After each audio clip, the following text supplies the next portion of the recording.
33 प्रवाशांना घेऊन जाणाऱ्या शिवशाही बसला भीषण अपघात। बुलढाणा राज्य परिवहन महामंडळाच्या एसी बसला होणाऱ्या अपघाताच्या घटना सातत्याने समोर येत आहेत। अशातच बुलढाणा जिल्ह्यात एक भीषण अपघाताची घटना समोर आली आहे। मलकापूर येथून छत्रपती संभाजीनगरकडे निघालेल्या शिवशाही बसला अपघात झाला। समोरून भरधाव ट्रक येताना बस चालकाने बस रस्त्याच्या कडेला घेण्याचा प्रयत्न केला, मात्र बसवरील नियंत्रण सुटल्याने बस थेट चिखलात रुतून उलटली। सुदैवाने या अपघातात कोणतीही जीवितहानी झाली नाही, मात्र या अपघातात 5 प्रवासी जखमी झाले। अपघातातील जखमी प्रवाशांना रुग्णालयात उपचारासाठी दाखल करण्यात आले।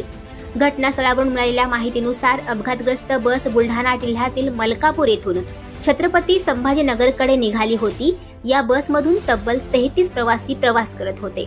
शनिवारी दुपारी 12 वाजेच्या सुमारास बस परडा गाव फाटानजीकच्या वळणावर आली। त्याचवेळी समोरून सुसाट वेगाने ट्रक आला। या ट्रकला बघताच बस चालकाने बस थेट रस्त्याच्या कडेला घेण्याचा प्रयत्न केला।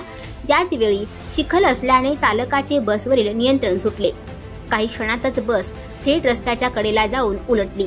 यावेळी बसमधील प्रवाशांनी आरडाओरड केली। प्राप्त माहितीनुसार MH063561 क्रमांकाची बस छत्रपती संभाजीनगरकडे जात होती।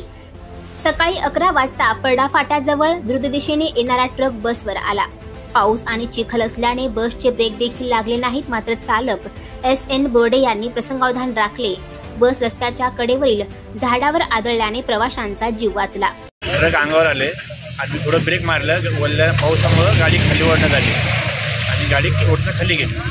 सुखरूपात सर्व प्रवासी? हो, सर्व सुखरूपात। किती प्रवासी होते? लागले 33 प्रवासी होते, पण 27 होते। दोघं जण दवाखान्यात नेले। अच्छा, कुठून कोणत्या डेपोची गाडी आहे? मलकापूर। आणखी नवनवीन व्हिडिओ पाहण्यासाठी आताच आमच्या स्टार TV 9 चॅनलला सबस्क्राईब करा, लाईक करा, शेअर करा। Bureau report, star TV 9, Motala, Buldhana.